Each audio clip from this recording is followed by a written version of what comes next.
Hello and welcome back to the channel. और आज हमारे पास है इंडियन कार मार्केट की one of the latest entries which is the Citroen Basalt. तो ये काफ़ी इंटरेस्टिंग प्रोडक्ट रहने वाला है बिकॉज इसकी जो स्टाइलिंग है वो काफ़ी डिफरेंट है which is not seen at this price point. ये और टाटा की कर्व ने एक नया सेगमेंट क्रिएट किया है ऑल टुगेदर। हालांकि ये दूसरे सेगमेंट में आती है कंपेयर टू कर्व। आज के वीडियो में देखेंगे कि क्या फीचर्स इसमें देखने को मिलते हैं, as well as at the end I will share my verdict that in exactly what category it falls and should you consider it or should you not। तो एट द फ्रंट टिपिकल आपको Citroën की styling देखने को मिलती है जो हमने C3 में भी देखी है, C3 एयरक्रॉस और C5 में भी देखी है। यहाँ पे आपको प्रोजेक्टर सेटअप दिया गया है, ऊपर आपको डे टाइम रनिंग लाइट्स देखने को मिलती है। Coming on to the alloy wheels, alloy wheel की भी डिजाइन यहाँ पे काफी इंटरेस्टिंग है। 16 इंचेस के एलॉय व्हील्स है, 205/60 का जो है सेक्शन यहाँ पे ऑफर किया गया है। साइड में आपको काफी एक स्पोर्टी क्लैडिंग देखने को मिल जाती है। If I just zoom out little bit you can see it more clearly. And I was talking about this, the styling. ये जो एक कूप लाइक स्ट्रक्चर है, this is what it makes this product a very interesting one. तो very different styling approach है, एक कूप styling approach मैं कहूँगा। I'll show you from this angle so you can clearly see। यहाँ से आपको एक बेहतर आइडिया आएगा कि the styling, the element which I'm talking about is this coupe। So basically एक हाई स्टांस SUV जैसी दिखती है, बट जो रूफ लाइन है पीछे का वो एक थोड़ा सा कूप स्ट्रक्चर में आपको देखने को मिलता है, जो हमने कर्व में भी नोटिस किया है। जो ये जो गाड़ी है which was launched before then curve, so you can basically say that this is the first entry, the first car which has bought the coupe thing in the budget price point। And a very interesting thing about this car is actually the price point। It starts from 8 lakhs ex showroom, which is a very good price for a car of this size। अगर आप wonder कर रहे हैं कि इसकी size actual में है क्या, ये compete किससे करती है, तो let me tell you that इसकी जो साइज है which is actually bigger than Creta। Yes, you heard it right। In the length this is bigger than Creta as well as the curve। Overall width and height में those two cars are bigger। So the basically the segment which Citroen is trying to aim at the customers are the ones who are looking at a car who are okay with a bit less features but want a big and a spacious car। तो ये वो segment है जो Citroen is targeting for। तो आइए चलते हैं थोड़ा डिटेल में देखते हैं एक्सटीरियर। यहाँ पे आपको काफी बड़े ORVMs मिलते हैं टिपिकल Citroen। दूसरे गाड़ियों में भी उनको आपके काफी अच्छे साइज ORVMs मिलते हैं। टर्न इंडिकेटर्स है यहाँ पे। एंड जो door handles if you notice they are conventional style. आपको वो जो पुल वाले हैं वो नहीं मिलते, आपको नॉर्मल वाले मिलते हैं। But I would say that ये एक्चुअली डिजाइन के साथ फ्लश होते हैं। I mean they don't stick out. और ये काफी अच्छा एलिमेंट है, मतलब ये एलिमेंट जो कूप स्टाइलिंग है उसको और एनहांस कर रहा है। और जो टेल लाइट्स है, तो टेल लाइट्स भी काफी इंटरेस्टिंग है। यहाँ पे आप देख सकते हो काफी अच्छा एक 3D कट दिया गया है इंस्टेड ऑफ जस्ट एक छोटा डिजाइन एलिमेंट। रियर की बात करें तो आपको यहाँ पे पार्किंग सेंसर्स देखने को मिलते हैं as well as the camera and a big Citroen logo with this coupe like silhouette. And if I just open the boot and show you, we have a massive boot space over here. And the opening style of coupe is always very interesting। This angle, this looks very good, and a massive boot space provided here with a parcel shelf। Only the thing which I feel is that we could have a handle over here to close it, as it is a coupe style। It gets a little bit difficult while you're closing, you have to actually put your hands and fingers on the paint job। So that is the point that could have been improved a bit। Overall in terms of styling I really like the car। It matches the styling of curve really, but as I said segment अलग है, उसकी price point इससे काफ़ी ज़्यादा है। इसकी price जो base model है वो केवल शुरू होती है 8 लाख एक्स शोरूम से। इसमें 3 मेजर जो वेरिएंट्स आते हैं वो है U, the first variant, the second is the plus and the third is the max. तो जो बेस वेरिएंट है उसमें आपको मिलेगा 1.2 का नेचुरली एस्पिरेटेड इंजन मैनुअल में। बट जो बाकी इंजन है उसमें आपको देखने को मिल जाएगा turbo petrol engine with option of automatic as well as manual which will be 6 speed. जो बेस वेरिएंट में आता है that will be only a 5 speed manual gearbox. तो यहाँ पे इंजन के भी काफी अच्छे ऑप्शंस है, साथ में गियरबॉक्स के भी। तो जो 1.2 लीटर नेचुरली एस्पिरेटेड है that will give you around 80 bhp और जो 1.2 लीटर टर्बो पेट्रोल है दैट गिव्स अराउंड 109 bhp के अराउंड समथिंग. तो ये थे overall specifications and a walk around from the exterior. Now let's go and check out how the interior is actually like. Okay, तो चलिए interior की बात करते हैं. We have come in a different vehicle क्योंकि इसमें जो इसके सिस्टम्स वगैरह प्रॉपरली वर्किंग है. स्टार्टिंग फ्रॉम द डोर आपको यहाँ पे बेसिक पावर विंडो के कंट्रोल्स मिल जाते हैं and a very big storage. 1 litre की बोतल आराम से यहाँ पे फिट हो जाएगी.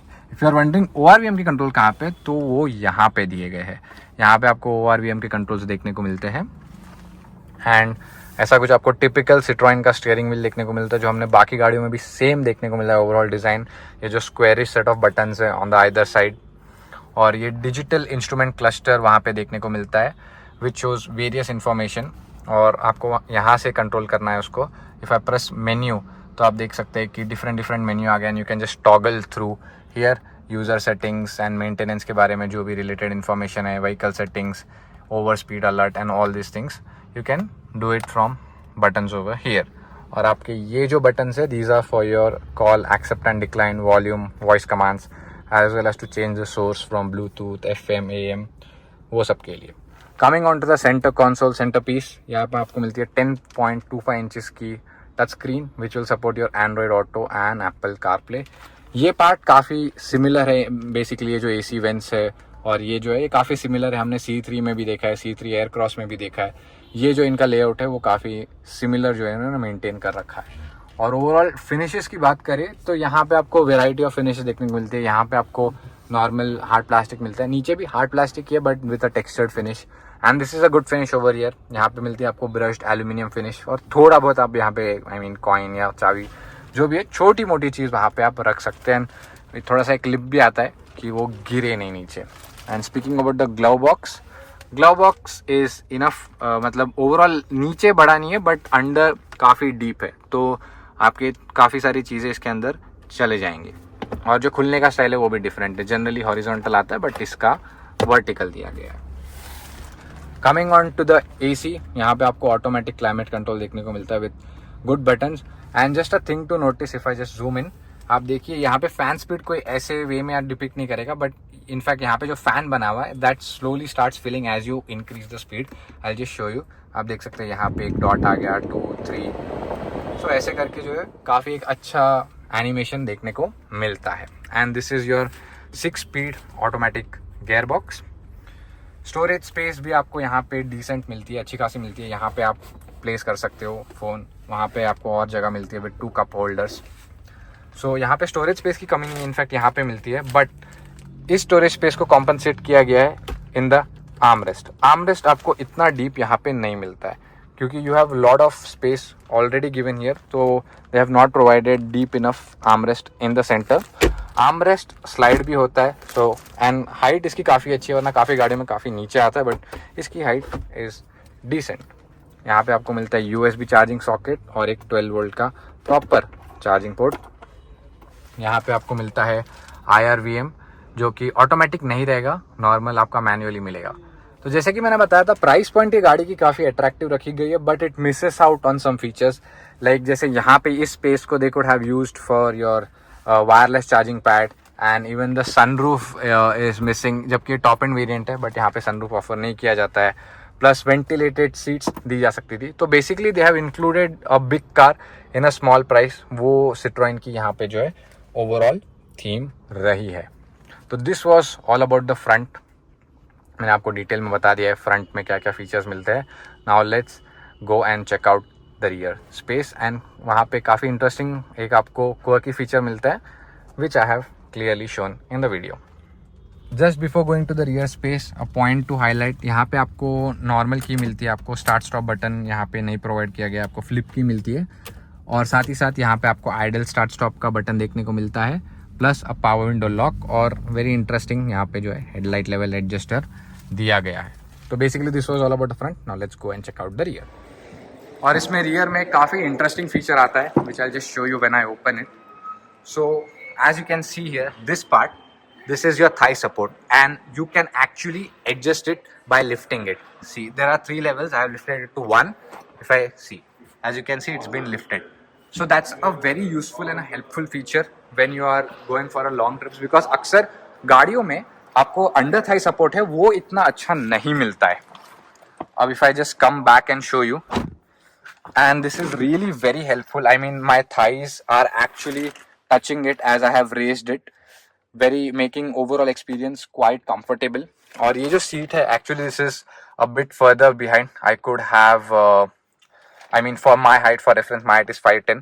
थोड़ा आगे भी मैं रख सकता था उसको, but still, look at the amount of space that I am having. It's very good. In fact, the feet space is quite nice and good. And here as well, you have given AC vents over here. Then you get two USB charging sockets. I feel एक USB हो सकता था और एक आपका जो Type C है वो provide किया जा सकता था. And if I talk about the armrest, you get a nice wide armrest over here with the cup holders and a place where you can just slot in your phone. Quite comfortable overall.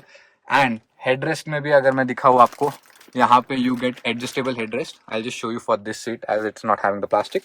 Seat overall same finish देखने को मिलती है, वहाँ पे no complaints at all. Again, coming on to this side, you have very good storage space down here. यहाँ पे आपको थोड़ी storage space मिल जाती है. Apart from door handle, आप मतलब यहाँ पे coins या keys आपकी वहाँ पे रख सकते हो. Power window control. That is all basic at the door. Nothing extra to show. Yeah, and one thing to notice that this, you can definitely have this as an accessory. Quite good quality. इसका padding काफ़ी अच्छा है, वो provide किया गया है. जैसे कि मैं आपको बता रहा था हेडरेस्ट के बारे में, तो headrest is adjustable from here. Like जैसे आपको देखा होगा कुछ आपको प्लेन्स की सीट में कोई एयरलाइंस ऑफर करती है that you can actually adjust the contour of the headrest. तो वही आपको यहाँ पे भी देखने को मिलता है, which is a good thing, which will make the journey quite comfortable. And this is the feature which I love the most. Actually it makes a practical difference. अगर इसको आप कंप्लीटली फ्लैट रखो और इसको आप रेज रखो, it actually makes the difference. That is what I was talking about. So this is how overall the rear seat experience was. Plenty of leg room, a good headrest, as well as the plus point is you have the adjustable thigh support. So this was something overall about the car. I have shown you all the features, interiors, and what are the features that are missing from the car, what are the features you get from the car, and what is the ideology of this car, and why Citroën has bought this car of a completely new styling that I would like to call a coupe styling at this price point. So basically aimed at the people looking for a bigger car in a less price. So that is what the Citroën has aimed for this time around. With simple 3 options for variants and a simple options for engine, you get 1.2 petrol, naturally aspirated, and turbo petrol, keeping the variants as well very simple and good. So should you consider it or should you not consider it, or should you outright buy it? So my verdict will be, if you're looking, if your budget is around 10 to 12 lakhs and if you want a car which is really comfortable, then I guess this is the car that you can actually go for. As the length I said, it's bigger than the Tata Curve, which is a car segment above this, and still it has a good length and a very comfortable rear experience as well as a very comfortable front seat experience. This is not only the case with the Basalt, but I have even done a detailed review of the C3, the hatchback, the entry level hatchback, and the seats on that as well are the most comfortable ones I have found ever on any hatchback. So that's what makes Citroën special here in India. There's not many people buying Citroën, but I believe with the price point of the Basalt, I guess Citroën will improve its market position because the car is really good, the price point is great, and the features and the comfort it offers for this price point is good. I mean, the features are decent, but the comfort is really very good for this price point. So this was my complete detailed review about the Basalt. Do let me know in the comment section below कि आप क्या सोचते हैं. Will you consider it buying, and how do you feel that it compares with the Tata Curve? As always, drive safe, wear your seatbelts. Thanks for watching.